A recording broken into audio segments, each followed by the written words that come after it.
ni huduma ambayo tunaifanya katika uchenjuaji wetu wa utenganishaji wa uchafu pamoja na makaa iliyo safi kwa kutumia teknolojia ya AI.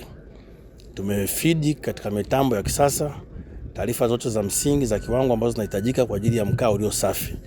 Kwa hiyo katika uendeshaji wa mitambo ile ya AI pale, manake zile taarifa zinajisoma wakati makaa yanapita. Wanapogundua kwamba zile taarifa sifa zinazostahilika hazipo ndani ya ile mkaa, ule mkaa unaondolewa kama uchafu na ukaa msafi unapelekwa upande mwingine kwa ajili ya hatua zingine zinazoendelea. Hii teknolojia imeongeza wateja wengi ambao walikuwa wachukui makaa yetu, kwa sasa wanachukua, kiasi kwamba kazi kubwa tulionayo mbele yetu ni kuongeza zaidi uzalishaji ili kuweza kuwahudumia wote kama ambavyo wanahitaji. Ukiangalia kinachoenda upande huu wa kulia ni waste, lakini kinachoenda upande ule kule ni mkaa ambao ni mzuri.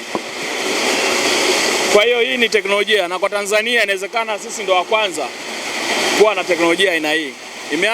Imeanza kusogea, lakini kwa Tanzania sisi ndo wa kwanza kutumia hii.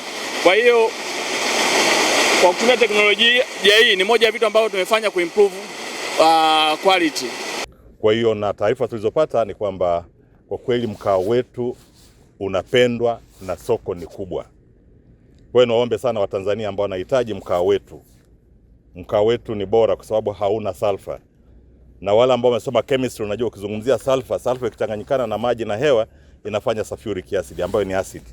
Na ile acid ukiitumia mkaa ambao una acid, maana yake utatoboa sufuria, utaleta madhara kwa kile unataka kukitumia.